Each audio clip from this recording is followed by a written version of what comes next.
चलिए आज सुनते हैं एक पौराणिक कथा। महाराज दशरथ का जन्म एक बहुत ही अद्भुत घटना है। पौराणिक धर्म ग्रंथों के आधार पर बताया जाता है कि एक बार राजा अज दोपहर की वंदना कर रहे थे।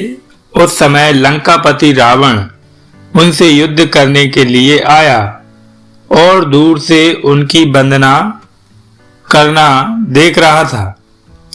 राजा अज ने भगवान शिव की वंदना की और जल आगे अर्पित करने की जगह पीछे फेंक दिया।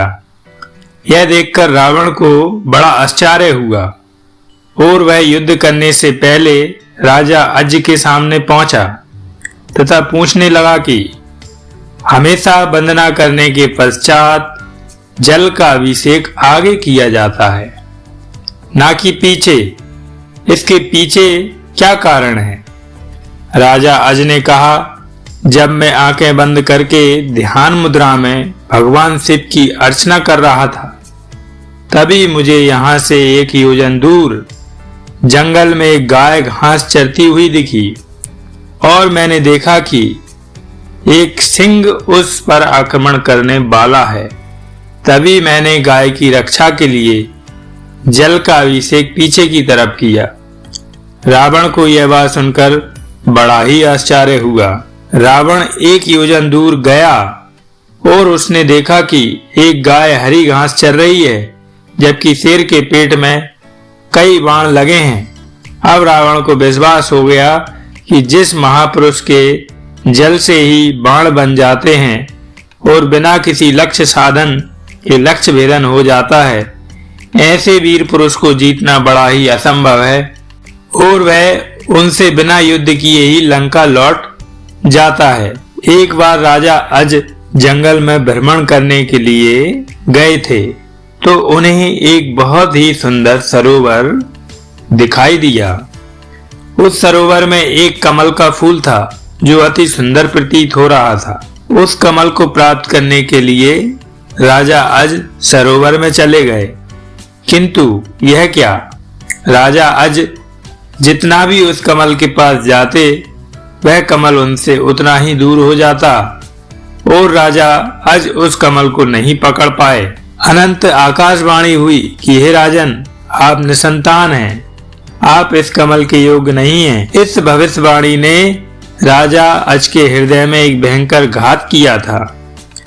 राजा अज अपने महल में लौट आए और चिंताग्रस्त रहने लगे, क्योंकि उन्हें संतान नहीं थी, जबकि वे भगवान शिव के परम भक्त थे। भगवान शिव ने उनकी इस चिंता को ध्यान में लिया और उन्होंने धर्मराज को बुलाया और कहा कि तुम किसी ब्राह्मण को अयोध्या नगरी पहुंचाओ, जिससे राजा अज को संतान की प्राप्ति के आसार हों। दूर पार एक गरीब ब्राह्मण और ब्राह्मणी सरयू नदी के किनारे कुटिया बनाकर रहते थे। एक दिन वे ब्राह्मण राजा अज के दरबार में गए, उनसे अपनी दुर्दशा का जिक्र कर भिक्षा मांगने लगे। राजा अज ने अपने खजाने में से उन्हें सोने की असरपियां देनी चाहिए, लेकिन ब्राह्मण नहीं कहते हुए मना कर दिया कि यह प्रजा का है, आप अपने पास जो है उसे दीजिए। तब राजा अज ने अपने गले का हार उतारा और ब्राह्मण को देने लगे, किंतु ब्राह्मण ने मना कर दिया कि यह भी प्रजा की ही संपत्ति है। इस प्रकार राजा अज को बड़ा दुख हुआ कि आज एक गरीब ब्राह्मण उनके दरबार से खाली हाथ जा रहा है। तब राजा अज शाम को एक मजदूर का भेष बनाते हैं और नगर में किसी काम के लिए निकल जाते हैं। चलते चलते वह एक लोहार के यहाँ पहुंचते हैं और अपना परिचय बिना बताए ही वहां विनय कर काम करने लग जाते हैं। पूरी रात को हथौड़े से लोहे का काम करते हैं, जिसके बदले में उन्हें सुबह 1 टका मिलता है। राजा 1 टका लेकर ब्राह्मण के घर पहुंचते हैं, लेकिन वहां ब्राह्मण नहीं था। उन्होंने वह 1 टका ब्राह्मण की पत्नी को दे दिया और कहा कि इसे ब्राह्मण को दे देना। जब ब्राह्मण आया तो ब्राह्मण की पत्नी ने वह टका ब्राह्मण को दिया और ब्राह्मण ने उस टका को जमीन पर फेंक दिया। तभी एक आश्चर्यजनक घटना हुई। ब्राह्मण ने जहां टका फेंका था वहां गड्ढा हो गया। ब्राह्मण ने उस गड्ढे को और खोदा तो उसमें सोने का एक रथ निकला तथा आसमान में चला गया। इसके पश्चात ब्राह्मण ने और खोदा तो दूसरा सोने का रथ निकला और आसमान की तरफ चला गया। इसी प्रकार से 9 सोने के रथ निकले और आसमान की तरफ चले गए। और जब 10वां रथ निकला तो उस पर एक बालक था और वह रथ जमीन पर आकर ठहर गया। ब्राह्मण उस बालक को लेकर राजा अज के दरबार पहुंचे और कहा, राजन, इस पुत्र को स्वीकार कीजिए। यह आपका ही पुत्र है जो एक टका से उत्पन्न हुआ है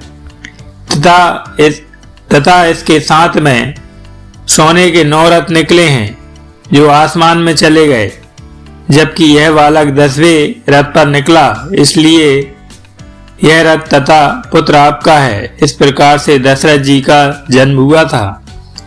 महाराज दशरथ का असली नाम मनु था और ये 10 दिशाओं में अपना रथ लेकर जा सकते थे, इसलिए दशरथ नाम से प्रसिद्ध हुए। पौराणिक कथाओं को सभी को शेयर करते रहें, जिससे सभी को सनातन संस्कृति की अद्भुत जानकारी प्राप्त होती रहे। जय श्री कृष्ण, जय श्री राधे। और इसी प्रकार की ढेर सारी पौराणिक कथाएं, हिंदी साहित्यिक कथाएं और अन्य प्रकार की कथाओं के लिए हमसे जुड़े रहिए। और हमसे जुड़ने के लिए हमारे चैनल को प्लीज लाइक, शेयर और सब्सक्राइब जरूर कीजिए। आप सभी का बहुत बहुत धन्यवाद।